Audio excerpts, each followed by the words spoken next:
আজকে আমি একটা নতুন মিনি ব্লগ নিয়ে চলে এসেছি। আজকে প্রথম আমার মিনি ব্লগ তোমাদের সামনে এনেছি। তো আজকে আমাদের ঘর উদ্বোধন পুজো আছে আর কালকে গোবিন্দ ভোগ দেবে। তো এ নিয়ে একটা ছোট্ট মিনি ব্লগ হতে চলেছে, চলো দেখে নেওয়া যায়। তো প্রথমে সকাল সকাল উঠে চান ঠান করে নিই আর তারপরে তোমাদেরকে দেখাচ্ছে আমাদের নতুন ঘর।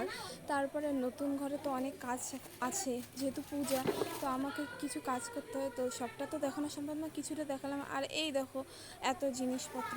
আর এদিকে মা ঘরের পূজাটাও শেষ করে ফেলে, তারপরে আমরা সবাই মিলে একদম ওইদিকে নারায়ণ পূজা মানে ঘরে নারায়ণ পূজার জোগাড় করতে থাকি। তো তার মাঝে আবার ব্রাহ্মণ এসে পড়ে, জোগাড় যন্ত্র হয়ে গেলে তো সবাই মিলে এখন ঘর উদ্বোধনের আর কি পুজো টুজো যা কিছু আছে নিয়মকানুন সব শুরু করে।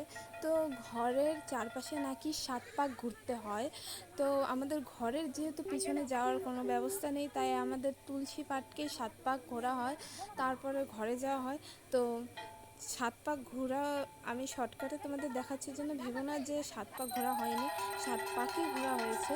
তো শর্টকাটে আমি তোমাদেরকে দেখানোর চেষ্টা করছি। তো চলো তোমরা এনজয় করো, দেখতে থাকো।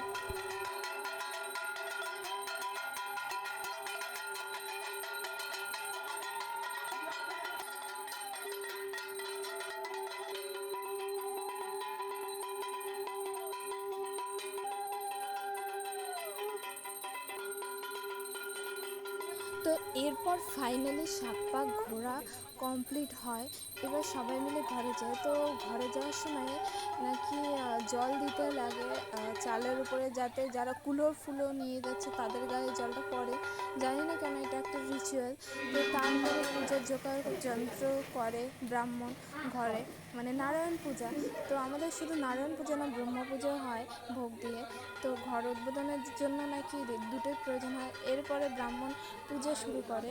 তো পূজা শুরু করতে করতে আমি নিজের মুখটা একটু তোমাদেরকে দেখিয়ে দিলাম যে আমার কেমন পরিস্থিতি। তো তারপরে পূজা শুরু হয় ফাইনালি।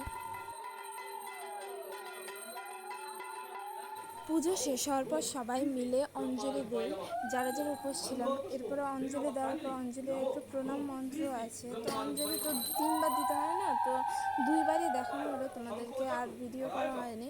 তো যাই হোক, তারপরে আমরা অঞ্জলি দেই। অঞ্জলি দেওয়ার পর একটু প্রণাম করতে হয়, প্রণামটা করি।